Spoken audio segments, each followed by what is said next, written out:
बिस्मिल्लाहिर्रहमानिर्रहीम। अस्सलाम वालेकुम वरहमतुल्लाह। बीवी के साथ हम बिस्तरी का जायज़ तरीक़ा। नाज़रीन, आज की इस वीडियो में हम आपके साथ डिस्कस करेंगे कि बीवी से सुहबत करने का इस्लामी तरीक़ा क्या है और उसके आदाब क्या क्या हैं। इससे पहले कि मैं आपको मसले का हल बताऊं, आपसे एक छोटी सी इल्तिजा है कि अगर आप हमारे चैनल पर पहली दफ़ा तशरीफ़ लाए हैं तो प्लीज़ चैनल को सब्सक्राइब कर लें और बेल आइकन पर ज़रूर क्लिक कर लें। नाज़रीन, मैं आपको बताता चलूँ कि सबसे पहले दोनों मियाँ बीवी बावज़ू हों और जब बिस्तर पर जाएं तो जब मियाँ बीवी को शहवत पूरी तरह उभर आए तो हम बिस्तरी का अमल शुरू करें। और हम बिस्तरी का अमल शुरू करने से पहले बिस्मिल्लाह पढ़कर ये दुआ ज़रूर पढ़ लें, अल्लाहुम्मा जन्निबना शैतान व जन्निबिश शैतान मा रज़क़तना।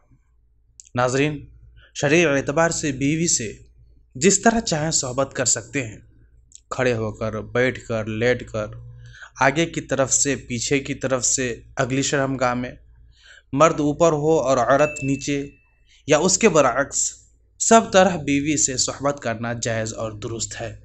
अलबत्ता पिछली शर्मगाह यानी पखाने के रास्ते में सोहबत करना बिल्कुल भी जायज़ नहीं, बल्कि ये हराम है। और जिमा में बेहतर तरीक़ा ये है, और नाज़रीन, जिमा में बेहतर तरीक़ा यह है कि औरत नीचे हो और मर्द ऊपर, अगरचे उसके बरअक्स भी जायज़ है। और अगर मर्द औरत से पहले फारिग हो जाए तो उसे औरत के फारिग होने तक बराबर मशगूल रहना चाहिए, हटना फ़ौरन नहीं चाहिए, फ़ौरन हटना नहीं चाहिए। और सुहबत से पहले औरत को जिमा के लिए मुकम्मल तौर पर आमादा भी कर लेना चाहिए। प्यार मोहब्बत की बातें और काम के ज़रिए औरत को मुकम्मल तौर पर तैयार किए बग़ैर सोहबत करना ये थोड़ा सा अच्छा अमल नहीं है।